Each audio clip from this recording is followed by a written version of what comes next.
Halo, selamat datang di siniarnya Anbia yang akan eksklusif bisa didengarkan atau bisa dilihat di YouTube karena siniar ini gua upload hanya ada di YouTube.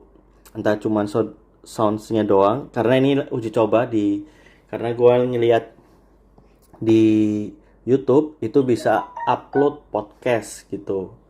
Nah, upload podcast ini apakah YouTube aja, dan karena YouTube gua ini masih ngerintis dan belum bisa dimonetize, jadi gue pengen ngeliat apakah ini akan masuk ke jumlah view juga atau tidak gitu. Dan apa namanya, yang pertama kali gue buat menggunakan apa namanya, hanya suara aja. Nah, di episode pertama ini gue akan membahas tentang Komcat. Komcat itu uh, jadi Komcat adalah komponen cadangan pertahanan negara atau komponen cadangan. Kalau di luar negeri disebutnya adalah reserve military. Nah, di Indonesia dulu pernah ada Komcat, namanya Kostrad. Jadi Komando Cadangan Strategis Angkatan Darat itu dulu Komcat, yang akhirnya dari Komcat terus berubah menjadi Kostrad. Nah, di Indonesia ini kita tidak punya uh, pasukan cadangan sama sekali, sedangkan di negara-negara maju seperti Cina, Taiwan, Korea, karena kalau Korea karena masih tetap perang, tapi karena ada perjanjian tidak berperang, jadi tapi kondisinya adalah dalam kondisi militer gitu, kondisi darurat siaga perang gitu, makanya diwajibkan perang. Kayak mana lagi ya, Singapura, Taiwan, Cina, Jepang. Itu Jepang ada nggak ya, lupa gue, cuman yang jelas mereka punya cadangan ini, punya tentara cadangan. Nah, di sini kenapa kenapa Indonesia membutuhkan itu? Karena walaupun jumlah jumlah warga kita banyak, dan ketika kita Indonesia misalnya ada yang menyerang, pasti kita sebagai warga Indonesia ingin membela negaranya. Tapi seperti halnya kita bisa lihat di Ukraine, kalau kita tidak punya ilmunya tentang bagaimana itu berperang, itu sama aja bunuh diri. Nah, di Kostrad ini kita diajarkan bagaimana, atau pengenalan bagaimana caranya berperang. Gue akan googling dulu jumlah personil TNI. Di Indonesia itu jumlah personil TNI itu nggak banyak. Kalau nggak salah nggak nyampe setengahnya deh. Jumlahnya itu anggota ini dari 2016 sampai 2018, cuman di 2018 itu cuman nggak nyampe 1 juta, cuman 900 ribuan. Di 2022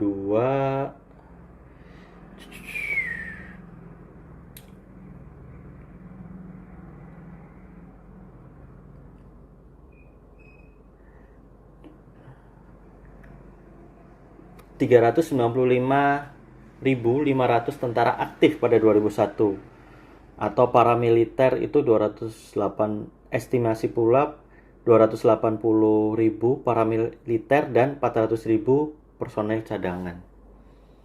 Tapi ini nggak bisa, data Indonesia ID ini bisa dipertanggungjawabkan nggak ya ininya, informasinya,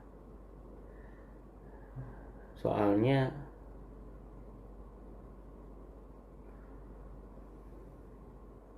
kalau di Wikipedia, tapi Wikipedia nggak bisa di ini ya, nggak bisa dijadikan patokan.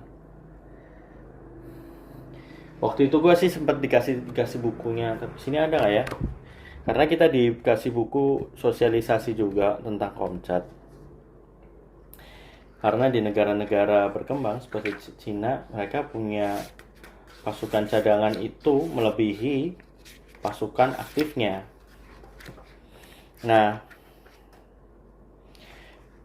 jadi kita sebagai warga Indonesia, karena kalau kita diwajib militerkan, pasti akan kalau diwajibkan pasti akan timbul pro kontra. Terlebih kita punya sejarah buruk tentang persenjataan rakyat sipil gitu, yang akhirnya jadi pemberontakan macam-macam. Nah, ini ada di buku sosialisasi yang ada di Komcat, di buku sosialisasi Komcat. Jadi gue bacain ya. Untuk Cina itu jumlah penduduknya adalah 1,4 miliar, tentara aktifnya 2.255.000, tentara cadangannya 800.000. Amerika jumlah penduduknya 334 juta, tentara aktifnya 2,5 juta, tentara cadangannya 2,4. Jadi beda berapa puluh ribu gitu. Karena ini 258.000 terus sama 245 2.458.500. Terus Rusia jumlah penduduknya 146 juta, tentaranya 2 juta, tentara cadangannya 2,4, malah banyakkan tentara cadangannya. Korea Utara jumlah penduduknya 25 juta, tentara aktifnya 1 juta, tentara cadangannya 3,2 juta. Korea Selatan 51 juta, tentara aktifnya 600.000, tentara cadangannya 1,5 juta. India 1,3 miliar jumlah penduduknya, tentara aktifnya 1,4, tentara cadangannya 1,1. Pakistan 200 juta, tentara aktifnya 700, tentara cadangannya 500.000. Ini di dunia. Kalau dan Indonesia di sini di buku sosialisasi ini tercatat di urutan ke-14 bersama dengan 13 dan 14. Indonesia itu jumlah penduduknya di sini tercatat 268 juta, tentara aktifnya 438, ya punya tentara cadangan. Sedangkan Vietnam itu jumlah penduduknya 93 juta, tentara aktifnya 384, tentara cadangannya 4 juta. Gokil.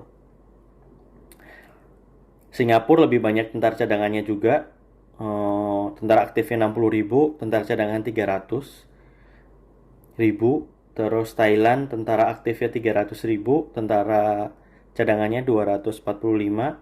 Malaysia punya tentara aktifnya 110.000, tentara cadangannya 41.000. Filipina tentara aktifnya 106.000, tentara cadangannya 131. Timur Leste tentaranya 1.300, nggak punya tentara cadangan. Jadi kalau kita nggak punya tentara cadangan, itu akan berakibat kita kayak misalnya kita harus tiba-tiba ada perang gitu, nggak tahu lawan siapa ya. Kalau yang digembar-gemborkan diramal-ramalkan itu kan seperti lawan Australia lah gitu ya. Dan kan ada ketegangan juga di Laut Cina Selatan. Itu kalau kita terdampak dan kita terseret untuk ikut perang, habis sudah itu. Walaupun 400.000 itu kelihatannya banyak, tapi kan 400.000 itu personel aktif. Maksudnya di sini ada yang usia yang sekarang jadi jenderal, itu juga dihitung gitu. Nah, tentara, supaya kita kalau misalnya ikut mau membantu Indonesia nggak kayak bunuh diri gitu, kita siap. Nah, tentara Komcat ini kita ada berbagai macam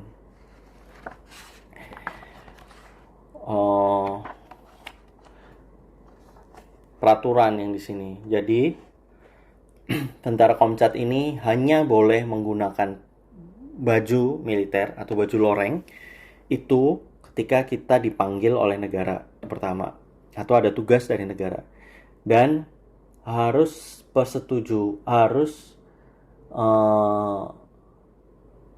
sepertujuan dari presiden dan anggota DPR. Jadi presiden mengusulkan ini tentara cadangan akan diaktifkan dan disetujui oleh anggota DPR.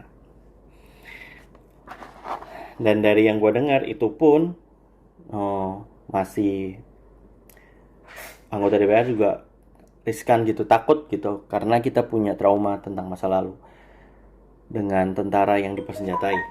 Nah, umur berapa aja sih yang boleh ikut Komcat? Terus sampai umur berapa? Yang boleh ikut Komcat itu dari umur 18 tahun sampai umur 35 tahun. Apakah ada tinggi badan dan sebagainya? Di sini nggak ada masalah tinggi badan, berat badan, itu bebas. Semua yang mau ikut boleh dengan sukarela, karena nanti pasti akan ada diseleksi. Nah, seleksinya itu seperti apa? Seleksinya ada dua atau 3 kali. Seleksi pertama adalah seleksi tes wawasan kebangsaan, terus Pancasila gitu, terus habis gitu teologi, terus pendapat kita tentang PKI seperti apa. Terus habis itu tes yang kedua adalah psikotes. Terus habis psikotes, setelah psikotes kita ada interview dari psikotesnya itu. Kalau kita sudah lolos itu, dari tes kebangsaan itu kita diseleksi, itu langsung di tes. Ada seleksi pertamanya tuh. Seleksi keduanya itu ada psikotes sama tes semapta. Semapta itu ngapain aja? Ada pull up, push up, sit up, terus lari 12 menit. Itu minimal kita harus dapat 8 putaran kalau nggak salah. Iya, minimal harus 8 putaran. 8 putaran lapangan, kayak kita lapangan bola gitu ya. Karena itu biasanya kalau ada track joggingnya gitu. Nah, itu 8 putaran. Itu selama 12 menit. Karena kenapa? Karena ketika kita sudah udah lolos tes itu semua, nanti semapta, habis itu diseleksi lagi. Nah, setelah masuk seleksi lagi itu akan ada pelatihan. Nah, selama pelatihan itu macam-macam, tapi setiap matra. Ini yang dari pengalaman gue sama pengalaman teman-teman ketika kita kumpul di Batu Jajar waktu di Kopassus. Karena kita sharing gimana sih latihan di AD, gimana latihan di AL, karena gue di AU ya. Jadi macam-macam. Ada yang bangun pagi jam 5, jam 6, jam 5 sholat subuh. Selesai sholat subuh baru kegiatan, baru senam, olahraga pagi sampai jam 6. Pokoknya jam 7 itu biasanya kita udah apel pagi. Terus setelah apel pagi baru kegiatan. Nah, di 1 bulan awal itu yang kita 1 sampai 1,5 bulan awal itu yang kita lakukan adalah PBB. Yang dilatih itu PBB. Kenapa PBB baris berbaris ini perlu waktu yang lama? Karena untuk menyetarakan irama, terus habis gitu kedisiplinan, terus menyamakan hati kita. Jadi kita akan diterima selama 1 batalion, karena PBB ini secara militer, PBB ini yang membuat kita 1 batalion atau 1 peleton itu akan bisa kompak apa enggak.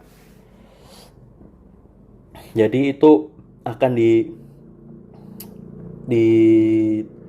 benar-benar ditekankan gimana caranya ikut untuk menyatukan hati kita untuk satu seragam, satu jalan, belok kanan, belok kiri gitu, untuk membiasakan kita untuk satu komando juga gitu. Satu komando dan harus sesuai dengan komandonya. Nah, setelah 1,5 bulan, di 1 bulan awal itu akan dari pagi sampai sore PBB, terus di tengah-tengahnya di pagi hari, siang hari biasanya ada olahraga. Olahraganya biasa di pagi hari itu ada lari. Terus di siang hari atau di sore hari juga ada lari. Nah, ketika kita lari, kalau kita yang lihat tentara-tentara lari ya, itu kan sambil bernyanyi ya. Nah, bernyanyi itu juga sangat susah itu menyamakan suara dari depan sampai belakang, itu susah banget. Jadi itu PBB itu untuk memastikan, untuk menyamakan itu semua. Lari itu juga menyamakan itu juga, untuk menyamakan irama, menyamakan suara, supaya kita punya hati yang satu, satu komando gitu, dan punya rasa persaudaraan yang kuat. Nah, terus kalau misalnya ditanya apakah ada kegiatan selain itu, ya ada kegiatan lain selain itu, yaitu biasanya ada kegiatan kayak senat gitu. Nanti akan dipilih senat. Nanti akan dipilih karena di satu batalion ada dankinya. Danki itu komandan kompi, ada wadanki, terus ada sekretaris, ada bendahara, terus ada danki. Danki itu komandan kompi, ada danyon, wadanyon, sekretaris sama bendahara. Terus nah habis itu macam-macam tuh di bawahnya. Di bawah itu ada seksi rohani, ada seksi kesenian, ada seksi macam-macam kayak kita kuliah aja gitu. Dan setiap di satu kompi ini akan dibagi dalam satu batalion ini dibagi dalam 4 kompi. Nah, dari 4 kompi ini akan dibagi menjadi 4 peleton gitu. Jadi misalnya kan 500 orang nih, ada kompi A, B, C, dan D. Nah, di kompi A akan dibagi kompi 1A, 2A, 3A, 4A. Terus di kompi B ada 1B, 2B, 3B, 4B. Terus di kompi C ada 1C, 2C, 3C, 4C. Kompi D ada 1D, 2D, 3D, 4D. Gitu. Nah, di setiap kompi itu nanti di setiap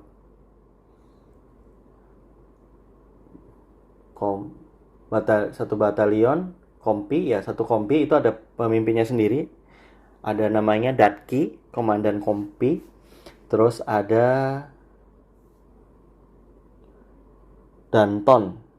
Danton itu komandan peleton. Nah, satu peleton itu isinya sekitar 30-an.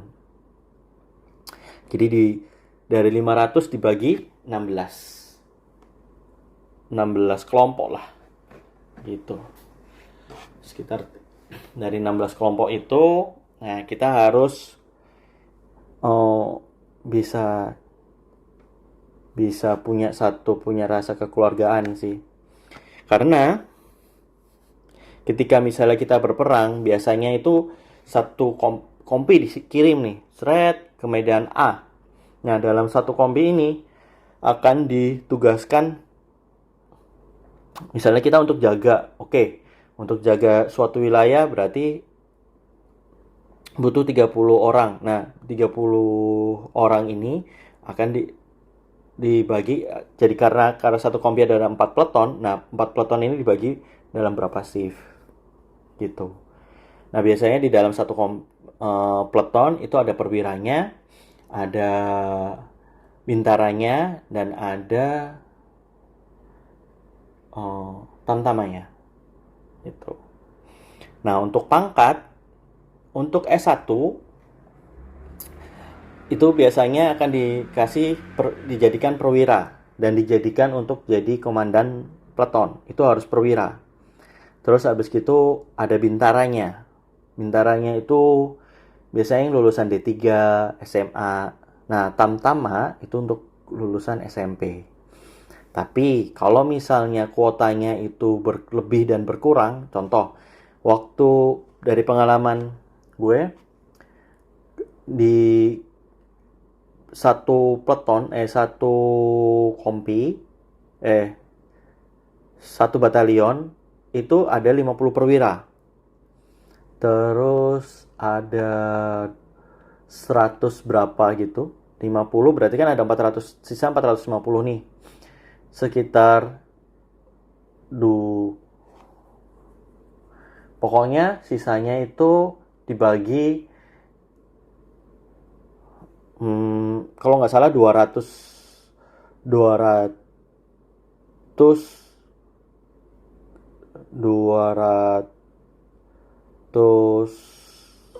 bintara, sisanya Tamtama. Tapi karena waktu itu si perwiranya berlebihan, jadi perwiranya ada yang turun jadi bintara. Jadi yang S1 itu bisa jadi dapat bintara juga. Dan yang bintara bisa turun jadi Tamtama juga gitu. Dan itu tergantung keaktifan kita gitu. Ketika kita misalnya, karena kan kita akan ada kelas juga ya, nggak? Jadi setelah 1 bulan menuju bulan kedua, di minggu ketiga dan keempatnya itu kita mulai ada kelas tuh. Di bulan kedua, minggu ketiga dan keempat itu kita mulai ada kelas. Kelasnya macam-macam tuh. Pertama sih di kelas-kelas pertama misalnya kerukunan antar umat beragama, terus habis gitu wawasan kebangsaan, pokoknya yang tentang nilai-nilai Pancasila lah. Terus atau tentang nilai-nilai tentang prajurit. Nah, lalu setelah itu baru pengenalan untuk metode perang, pengenalan senjata, pengenalan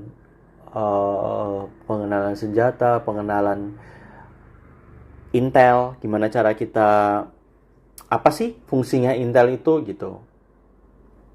Itu yang paling nyangkut karena itu menarik banget gitu. Kalau yang nanya kenapa ada tes psikologinya, karena salah satu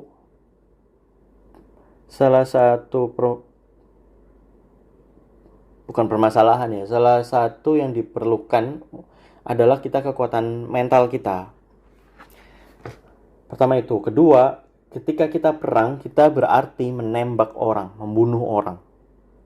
Nah, buat kita rakyat sipil, manusia sipil gini, yang nggak punya, yang tidak pernah pegang senjata, itu akan diukur nih tingkat emosionalitasnya. Terus emosionalitasnya gimana kalau kita misalnya ini tingkat trauma kita gitu. Karena pasti ketika gue tanya juga ke pelatih gue gimana rasanya nembak atau bunuh orang, karena ada yang ditempatkan di daerah perang waktu itu. Maksudnya ada yang ke Lebanon, kan ada yang dikirim-kirim ke sana ya. Terus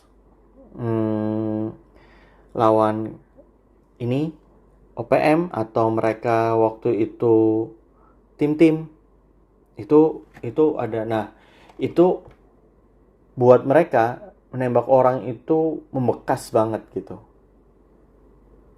Membekas banget buat mereka gitu. Ada yang waktu itu dikirim ke Aceh juga gitu. Otomatis mereka harus walaupun itu saudara kita ya, tapi daripada kita yang terancam gitu untuk dibunuh, ya mereka harus untuk mempertahankan NKRI, dia harus menghabisi nyawanya gitu. Itu sih. Nah, kalau misalnya ada yang nanya, Bang, gimana kalau misalnya gue masuk kerja? Nah, ini kejadian fakta di lapangan ya, karena waktu gue adalah angkatan pertama. Dan ada teman-teman yang dari sebelumnya di AU angkatan pertama, di AD angkatan kedua. Nah, ada teman-teman yang waktu waktu angkatan pertama yang di tahun 2021, mereka ikut. Dan mereka waktu itu belum, ya udah, ada yang diizinkan sama perusahaan, ada yang enggak gitu, ada yang kerjanya. Jadi tergantung dari perusahaannya. Dan mereka juga akan menanyakan, kamu sudah izin baik-baik belum kalau akan ikut Komcat gitu. Karena kalau kamu dan diizinkan apa enggak gitu. Kalau lo nya sendiri kabur gitu, tahu-tahu ikut Komcat gitu, ya pasti langsung nggak, akan sangat susah untuk Departemen Pertahanan untuk membantu. Walaupun ada teman gue yang waktu itu secam, sekretaris camat, terus semoga gue bisa menghubungi di bisa ajak ngobrol dia ya, nanti mungkin di episode kedua gue akan nanya-nanya ke dia di di app. Dia itu walaupun sudah izin dan dapat surat, dia tetap dikeluarin dari pekerjaannya. Terus ada teman gua yang dari security itu juga. Tapi ada perusahaan-perusahaan yang kerjasama sama Departemen Pertahanan, macam Pindad. Terus ada lagi tuh apa ya, perusahaan Sritex yang bikin baju tentara. Terus eh, yang bikin pesawat itu apa sih? PTDI, Dirgantara Indonesia. Terus Astra juga ada yang ngirim. Itu bentuknya kerjasama. Garuda juga ada yang ngirim, yang teknisi-teknisi gitu. Terus ada teman gue yang pilot, itu juga ada yang ikut. Tapi kalau yang pilot itu dikirim sama mereka. Itu dikirim gitu. Jadi secara gaji aman, dan dia mengincar supaya akan lebih mudah, karena akan lebih mudah untuk proses mereka untuk naik ke naik jabatan. Karena rata-rata ada di perusahaan-perusahaan itu yang memimpin dari militer juga gitu. Jadi ada teman-teman yang dari security, misalnya di Astra itu rata-rata dari teman-teman security, supaya dia bisa naik jadi komandan regu gitu. Ada yang nggak itu, ya udah ikut aja lah gitu supaya bisa jadi komandan regu nanti yang berprofesi sebagai security. Terus apalagi ya yang mau bisa gue ceritain ya, di sana seperti apa kegiatan rutinnya? Kegiatan rutinnya itu pagi, jam 4 pagi kalau di Lanut Sulaiman ya, di TNI Angkatan Udara. Itu jam 4 pagi kita udah bangun, terus kita olahraga. Dan di Lanut Sulaiman itu lumayan dingin, jadi di pagi hari itu bisa 16 sampai 19 derajat Celcius di pagi hari. Even di jam 6 jam 7 aja itu masih 20-an tuh. 20 derajat Celcius. Jadi udaranya sejuk, enak banget. Gue suka deh. Pagi jam 4 pagi sampai menjelang subuh, sampai subuh lah. Itu kita kita lari pagi, olahraga, terus habis gitu sholat. Setelah sholat kita sarapan kegiatan pertama di 1 bulan awal. Seperti gue tadi cerita, kegiatannya adalah PBB, baris berbaris. Nanti sampai jam makan siang itu kita makan, jam sholat duhur, isoma itu istirahat sholat makan, sholat duhur, sholat makan, terus habis itu dilanjut lagi PBB, terus istirahat sebentar itu untuk sholat asar, terus lanjut lagi PBB, terus setelah itu sholat maghrib, sholat isya, sampai maghrib itu sholat istirahat, sholat maghrib, terus sholat, karena nggak lama jadi nunggunya, makan terus sholat isya biasanya langsung habis gitu nggak lama apel. Kalau misalnya yang piket itu pengen ada kegiatan, ya ada kegiatannya macam-macam sih. Ada yang kegiatannya tetap PBB lagi malam-malam atau menghafalkan lagu Mars untuk yang buat kita lari, yang begini. Di tengah hutan rimba tempat kami ditempa, Komcat AU selalu siap sedia. Kayak gitu-gitu. Itu kita suruh ngapalin itu untuk kita lari. Di 1 bulan awal itu kita lari gitu. Nah, setelah 1 bulan, bulan keduanya itu baru ada kelasnya itu. Pagi hari biasanya dikasih kelas. Kalau enggak PBB dulu, nanti jam makan siang baru kelas. Habis makan siang baru kelas. Itu dibagi-bagi. Terus habis gitu di bulan kedua juga udah mulai berkurang itu PBB-nya, tapi diganti sama kegiatan lapangan tuh, misalnya kegiatan buat tenda, kegiatan bikin parit atau bikin tempat base.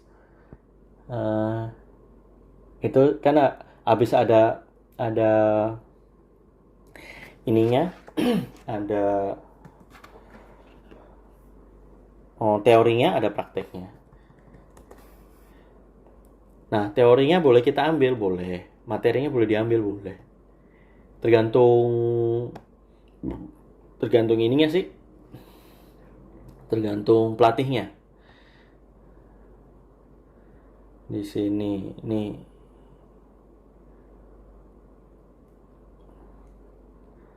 Kalau misal, nah, apa yang nanti akan ada pembedaan misalnya kita ini. Misalnya, giat gitu. Giat itu berarti kegiatan. PAM itu pengamanan. Terus Balpuket itu badan pengumpul keterangan.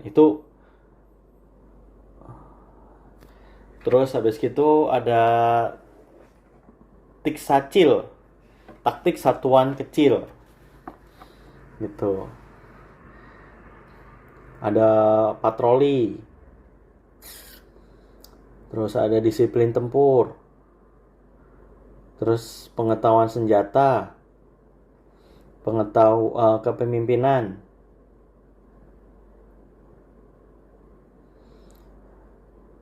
Kepemimpinan lapangan. Dasar pengetahuan pengamanan. Itu yang diajarin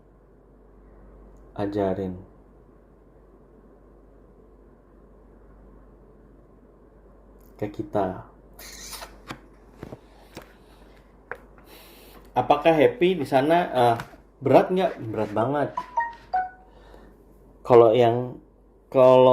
tergantung ya. Kalau kita ngerasanya berat ya berat. Tapi buat gua sih, gua di 1 bulan. Makannya gimana? Makannya mereka, kita dikasih catering.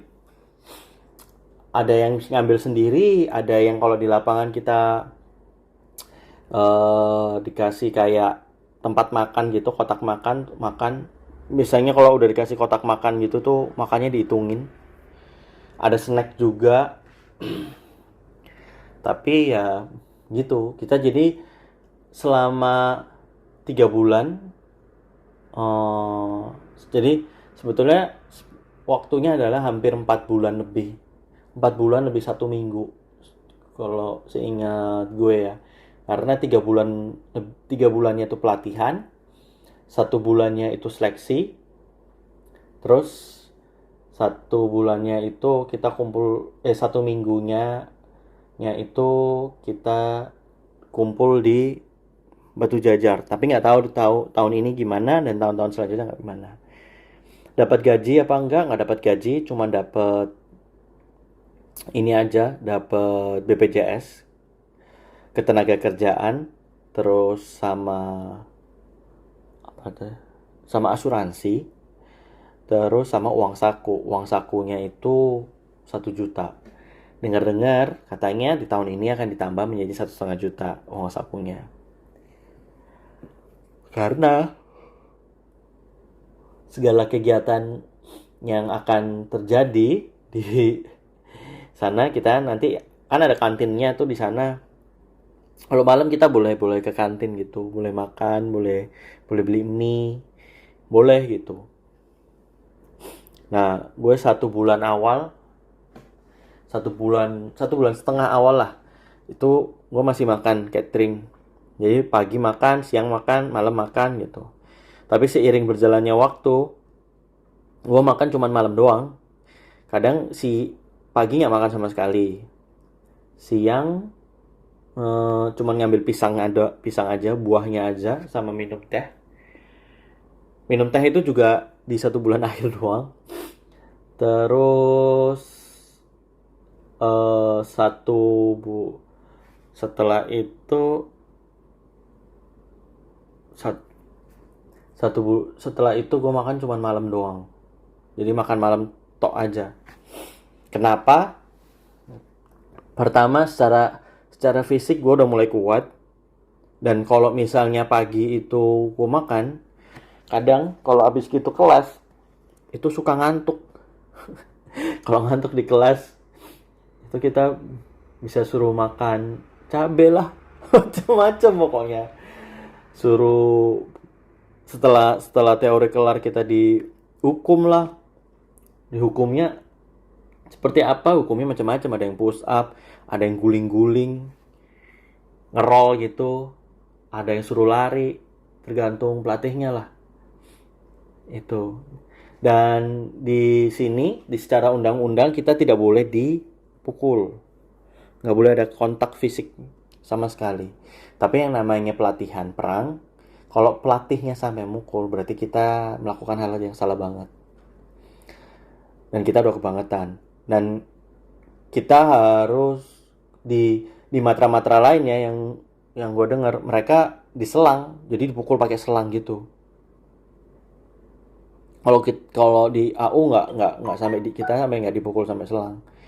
Cuman akhirnya kita sampai minta gitu, gimana sih rasanya dipukul sampai selang, karena kita waktu gua latihan itu barengan sama eh, calon komando. Calon komando itu pasukan elitnya di AO. Jadi ketika kita ada masuk Kopasgat, di Kopasgat itu ada namanya komando. Komando itu pasukan elit. Dan rata-rata itu satu angkatan harus ikut komando. Yang pertempuran darat itu harus ikut komando. Karena mereka eh, di darat itu pengamanan lanut itu nggak gampang gitu. Dan bagian paling susah. Dan juga karena ketika kita yang di bagian darat ini, ketika kita ditangkap musuh dan sebagainya, itu penyiksaannya kan luar biasa gitu. Dan itu kita ditempa sampai segitunya gitu. Ini cerita dari teman-teman di komando ya. Jadi gua waktu itu kita ngobrol sama anak-anak komando. Itu mereka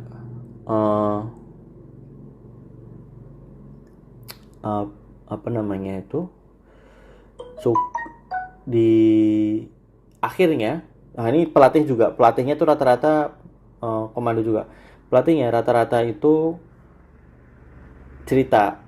Jadi ada di 3 hari terakhir untuk pelantikan prajurit komando, itu mereka matanya ditutup, tangannya digantung, terus mereka disiksa. Mereka dikasih apa, kode rahasia yang nggak boleh diomongin. Disiksa terus gitu, dan itu membuat mereka trauma. Jadi punggung mereka itu pasti berbekas, pasti ada bekas luka yang udah jadi keloid gitu. Karena selama pelatihan komando itu, kalau nggak salah 2 bulan atau 3 bulan, itu mereka tetap mereka kena selang terus, dan itu kan berdarah gitu ya, berdarah, tapi mereka kan harus pakai baju gitu, kena keringat sampai bajunya kadang nggak bisa dibuka gitu, cuman dikasih apa namanya obat merah gitu supaya ini, ya gitulah perjuangan. Tapi kita Komcat nggak boleh ada kontak fisik sama sekali. Tapi kita akan dihukum layaknya oh, apa namanya layaknya inilah, dihukum layaknya militer gitu, kayak push up, eh, terus habis gitu guling-guling, merayap gitu, itu hukumannya. Apalagi yang mau ditanyain, kira-kira pertanyaannya apa lagi? Tidurnya gimana? Tidurnya di barak. Satu barak itu biasanya berapa ya? 2 peleton kalau nggak salah. 60-an orang. Kasurnya bunk bed.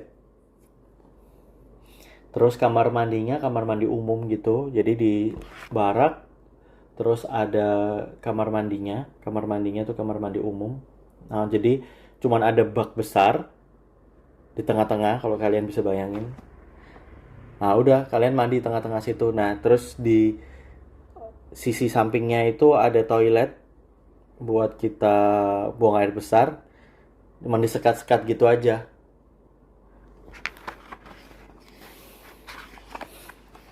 Gitu. Nah, apalagi ya? Ini udah berapa menit? Udah 42 menit. Terus kalau udah selesai kita ngapain? Kalau udah selesai semuanya akan dibalikin. Kalau udah selesai semuanya dibalikin. Kalau semuanya udah selesai, semuanya kayak seragam, baju itu semuanya dibalikin. Dibalikin, tidak boleh ada yang tersisa. Yang boleh itu cuman baju daleman aja, sama baju olahraga, sama baju tidur. Oh iya, ada yang kelupaan. Jadi ketika kita eh, tes, itu kan kita suruh nyiapin tuh baju putih gitu. Ada baju sipil lah, kita nyebutnya baju sipil. Baju putih, celana hitam gitu, atau terus aja gitu kaos dalam putih, celana putih gitu. Itu ketika kita kita masuk udah pelatihan, itu semua diambil, dimasukin ke gudang. Nanti bisa diambil lagi ketika kita selesai. Jadi selama kita berkegiatan, kita dikasih dua baju, dua seragam militer. Jadi seragam loreng itu kita dapat dua. Terus ada helm, tas, julkak kalau nggak salah ya. Pokoknya kayak karung gitu buat isi-isinya itu. Terus dapat ember, macam-macam deh, semua, sikat gigi, odol, semuanya ada di situ. Semuanya itu dapat.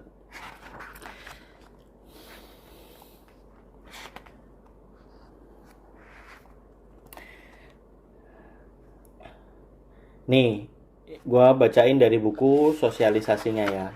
Apa ini gue bikin 2 episode ya? Nih dari cerita pengalaman gue aja dulu ya. Nanti setelahnya episode ke depan besoknya akan gue bahas melalui apa namanya yang ada di buku sosialisasi. Terus kalau kalian yang udah ngeliat gue di Cingabdel, itu kan gue menjelaskan juga ada latihan perang juga di hutan. Itu di Bale Gede. Itu di Bale Gede ngapain aja sih? Kita melakukan apa yang sudah kita dapatkan dari teori-teori teori-teori yang sudah kita pelajari dan praktek-praktek kecil yang udah kita lakukan selama pendidikan.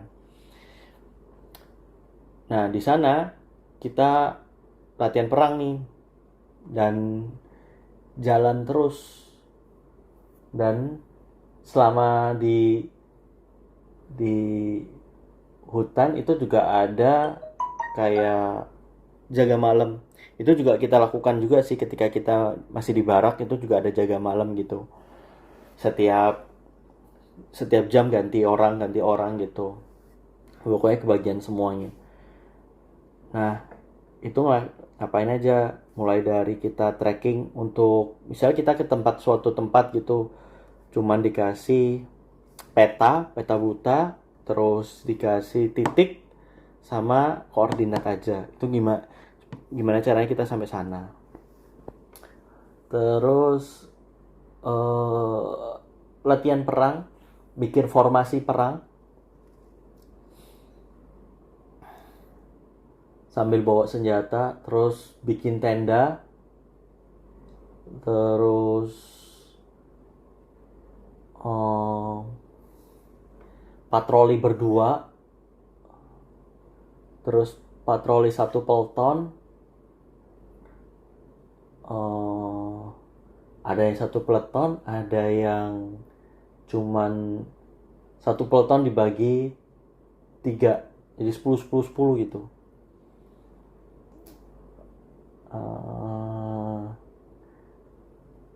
Karena itu semua diajarin ya. Terus bikin satuan kecil gitu. Itu namanya kalau nggak salah itu taktik satuan kecil. Terus apalagi ya, selama itu di hutan, yang jelas apel pagi apel sore itu pasti ada. Di hutan makannya gimana? Makannya dibawain di tempat makan. Mandinya gimana? Di sana ada tempat mandi, cuman kayak toilet umum gitu, dan airnya kadang ada kadang enggak. Terus kalau misalnya mau buang air, kalau nggak ada air gimana?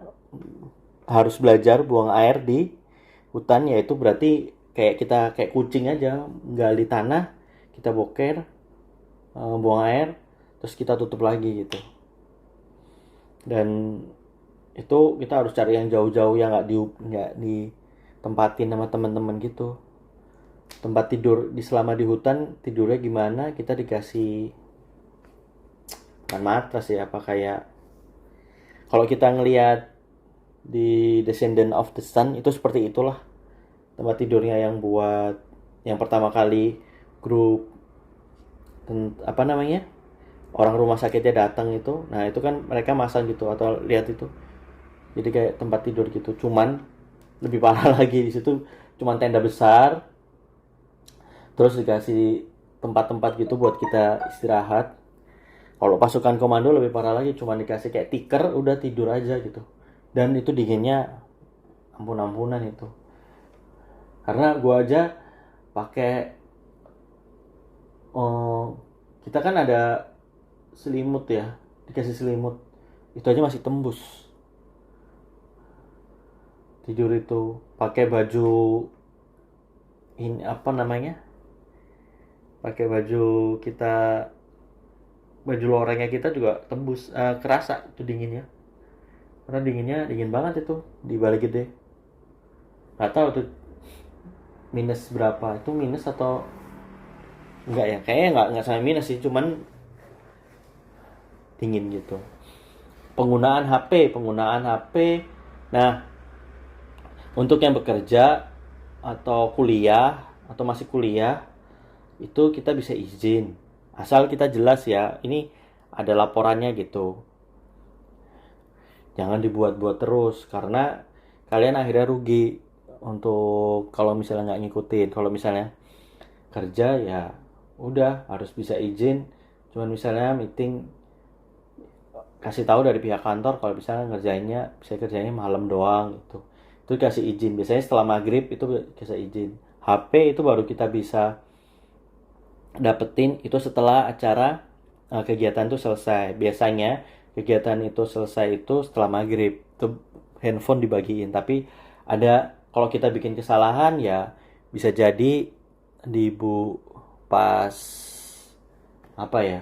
Pas setelah apel malam. Apel malam itu jam 9, jam 10 gitu.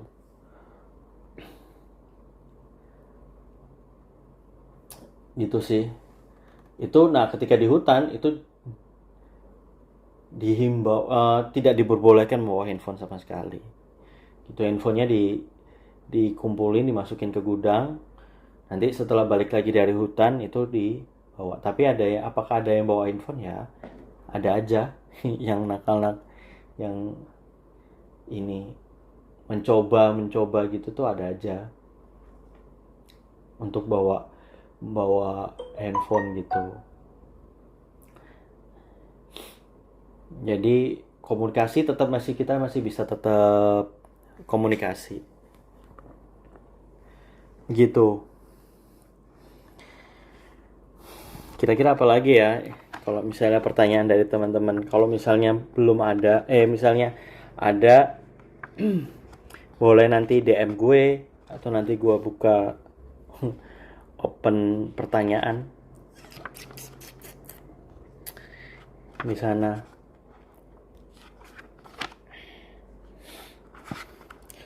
Nah, buat teman-teman yang misalnya gimana teman-teman yang dikeluarkan dari sana, kita cuma bisa membantu, katanya dari Kementerian Pertahanan bisa membantu, cuman ya nggak semuanya bisa diterima karena ada rekanan dari Departemen Pertahanan. Itu nanti kita boleh ngelamar gitu, kayak ke Sritex, kemana perusahaan-perusahaan itu kita boleh ngelamar ke sana. Terus ada masa pengabdian ya, ada masa pengabdiannya sampai usia 48 tahun. Dan kita harus lapor ketika kita sudah masuk kembali ke masyarakat. Lapornya kemana? Lapornya tergantung dari matranya teman-teman. Kalau ke AD ya ke Korwil masing-masing. Kalau misalnya AU berarti ya kalau AU berarti ke Halim. Kalau AL gua nggak tahu. Gitu. Nah nanti datanya kalian akan dapat, apa yang kalian dapatkan adalah kartu anggota. Kapan diajarin nembak itu 1 bulan terakhir, 1,5 bulan terakhir pegang senjata tapi nggak langsung nembak. Biasanya dipegangin AK dulu, karena habis itu kita dipegangin senjata serbu dari pindad untuk latihan nembaknya. Jadi pegang AK itu beratnya sekitar 4,5 kilo. Lumayan berat karena itu besi semua, jadi masuk ke air, macam-macam itu bisa dipakai. Lari harus bawa senjata itu. Kalau di tentara, senjata itu adalah istri kita, istri pertama kita, nggak boleh lepas. Dan kita akan selalu diuji coba, maksudnya bukan diisengin ya, dites sama pelatih itu apakah senjata itu bisa tertinggal apa enggak. Senjata itu nggak boleh lepas dari badan kita.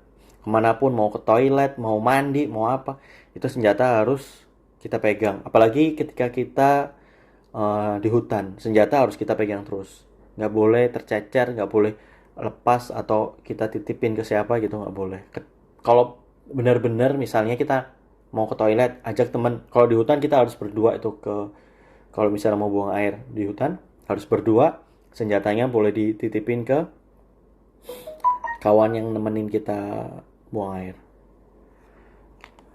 Kalau sholat gimana? Sholat bisa digantung, misalnya diselempangin gitu, atau dititipin ke temannya nggak sholat untuk dijagain.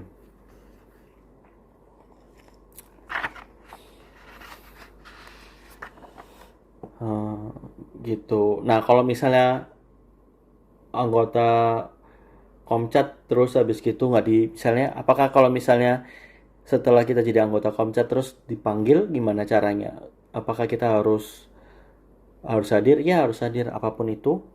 Dan kalaupun nggak itu harus ada surat resmi atau pokoknya kita nggak bohong gitu. Kalau misalnya kita bohong, kita bisa dipenjara paling lama 4 tahun. Gitu. Memberi keterangan palsu pun kita akan bisa di, misalnya kita pura-pura, oh ini kita ada ini, itu bisa di penjara. Nah, kita di sini kita ada di bawah mana, di bawah naungan apa. Kita kalau misalnya ketika kita sudah dipanggil negara akan sesuai dengan bagiannya masing-masing. Misalnya AU akan di bawah AU. Penjagaannya ya atau perangnya itu sesuai dengan materai masing-masing. Tapi kalau misalnya di luar itu Komcat itu di bawah apa naungannya?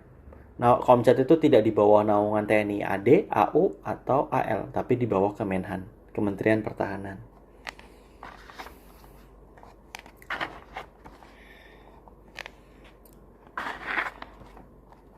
Terus ada websitenya juga kalau misalnya kalian mau ikut gitu. Jadi itu bisa di-download melalui aplikasi juga. Jadi kalian bisa tahu dari awal.